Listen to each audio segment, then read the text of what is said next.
کلم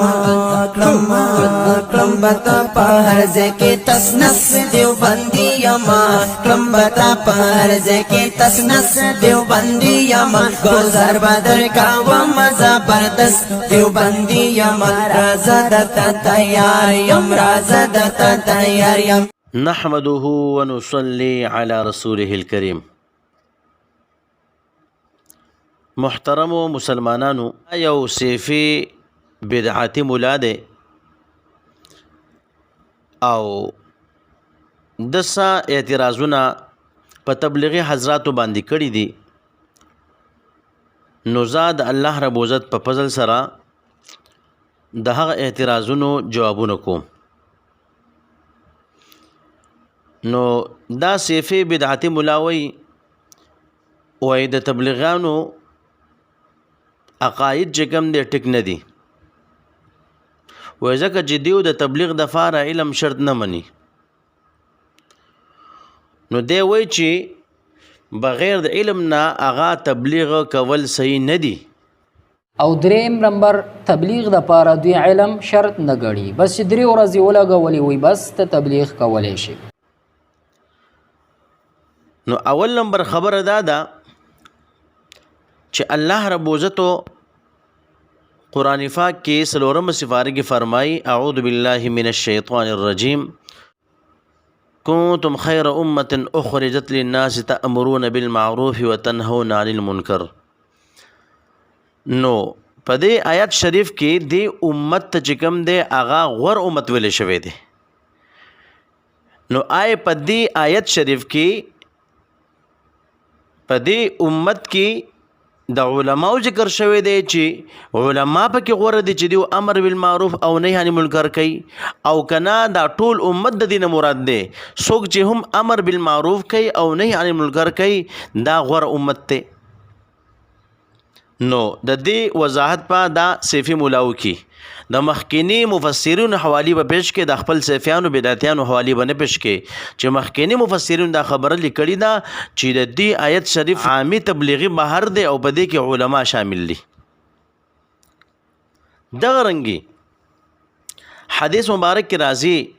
من رأى منكم منكرا فليغيره بيده فإن لم يستطع فبلسانه فإن لم يستطع فبقلبه وذلك أضعف الإيمان.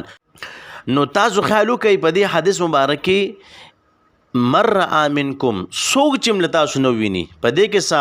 تخصیص نه دی راغلی چې هغه عالم کس ویني او عامي تبلیغین هغه دی بهر دی. د دې حدیث تشریح چې کوم دی ته دا محدثین نو داسې راوړو چې عامي تبلیغی بهر کړی وي. نو چې عام دی نو په دې کې بیا عامي تبلیغی هم راځي. دغه رنګې ته چې وایي چې د تبلیغ دپاره علم شرط دی، نو اته درجه علم ولا شرط او کنا صرف چې څوک یو خبره کوي چې دا خبري هغه پوهه ولا پکار ده. کته اته درجه علم شرط غنۍ راوړه چالي کړلی چې دې لپاره اته درجه علم شرط دی او مفتی کورس دا ټول شرطي راوړه د مخکینی علماونه. او کدا سنوي نو بیا چې کوم دی په خپل خله باندې لاس کېده. او باقی ته چې د دې لپاره علم شرط دی نو خبره داسې ده چې یو تبلیغی د مثال په تور باندې هغه خلکو ته وایي د علماو قدر کوي، د مشرانو عزت کوي، کشرانو باندې شفقت کوي. دغه رنګې اکرام مسلم د مسلمان اکرام او عزت کوي. دغه رنګې خلکو ته مونځ کوي او دس کوي ذکر کوي. نو دی کې د علم څه ضرورت دی چې لکه تا خامخه دغه علم یادې چې تبلیغان بوس په مدرسو کې علمونه کوي د دینه پس په دا خبرې کوي په دې کې څه دي. او محترمو حضرت عروه بن مسعود رضی الله تعالی عنه هغه چې کله مسلمان شو نو هغه د حضور صلی الله علیه وسلم نه اجازت وغوښتلو چې زه خپل قوم ته ځم او زور د دعوت رسوم. نو تاسو کتلی شئ نبی رسول الله والسلام ورته فرمایل چې ما ته دایر دا چې دا خلک تا قتل نکي. نو هغه ورته فرمایل کاغه چې کوم د زما خواله راشي او زه ودیمه نو ما را پاسې نه. نبی رسول الله والسلام دته اجازت ورکو او هغه مسلمان شو، خپل قوم د چې کوم دی هغه لاړو د ماسوتن په وخت کې ورسېدو او بیا چې کوم دی ټول قبیله ته سلام کو او ټول قبیله چې کم د سلام نه پاره چې کم د رااله انہوں ان سب کو اسلام کې دعوت دی نو دې صحابي هغه ټول ته د اسلام دعوت ورکو. اوس د دې واقع نه دا معلومه شو کچري د دعوت د فاره خامخا علم شرط نو بیا دې صحابي چې کم دی نبی رسول الله والسلام د اجازه وغوښتو او نبی رسول الله والسلام چې کم دی د اجازه ول ورکو ځکه د خو علم نو کړي دغه پور مسلمان شو راغه خپل قوم د چې کم دی دعوت شروع کو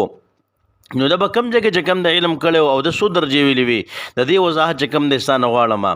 دغه رنګ چې کم دی حضرت طفیل بن عمرو رضی الله تعالی عنه د دوهم ډېر اوږده واقعه ده خو اخر کې دا چې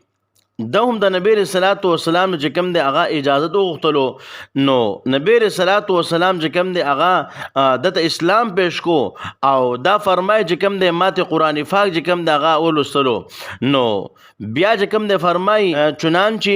میں کلمہ شہادت پڑھ کر مسلمان ہو گیا اور میں نے عرض کیا یا نبی اللہ میرے قوم میں میرے چلتے ہیں زما په قوم کې زما خبر چې کوم دی هغه زیږي او چلیږي نو دا هم چې کوم دی خپل قوم ترالو او میں ان کے پاس واپس جا کر انہیں اسلام کی دعوت دوں گا آپ اللہ سے میرے لیے دعا کریں. نو دوم د نبی صلی الله علیه وسلم چې کوم دی هغه اجازه غوښتلې ده او بیا چې کوم دی دا هم خپل قوم ته راغلی دی او هغه د چې کوم دی هغه دعوت شروع کړی دی میں نے ان پر اسلام پیش کیا وہ اسلام میں داخل ہو گئے. دغه رنګ چې کوم دی خپل بیبي دی چې کوم دی اسلام پیش کړی دی هغه هم راغلی دی چې کوم دی او هغه هم اسلام قبول کړی دی په دغه لحاظ سره خپل مور ته ټول دی چې کوم دی اسلام پیش کړی دی. اوس خبر دا ده چې دې صحابي په کوم ځای کې علم وکړو خو مسلمان شو راغی خپل قوم ته دعوت شروع کو کته د دعوت د فاره اغا ته علم شرط غنې نو دې صحابه کرام مبارک استاسو خل له په دې باندې چې کم نه بیا فتوا لګوا او دغه رنګ چې کم دی دا په حیات صحابه کې دا واقع چې کم نشته دی خبر غور باندې ګوره او هغه هم د ځان نه نقل کړي بلکې دغه رنګ دا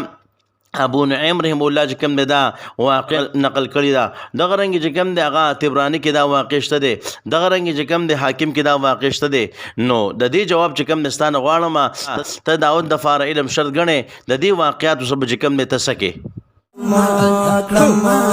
کلم بتا پہر زکی تسنس دیو بندی یما کلم بتا پہر زکی تسنس دیو بندی یما گزر بدر کا ومزا بردست دیو بندی یما رازدتا تیار یم رازدتا تیار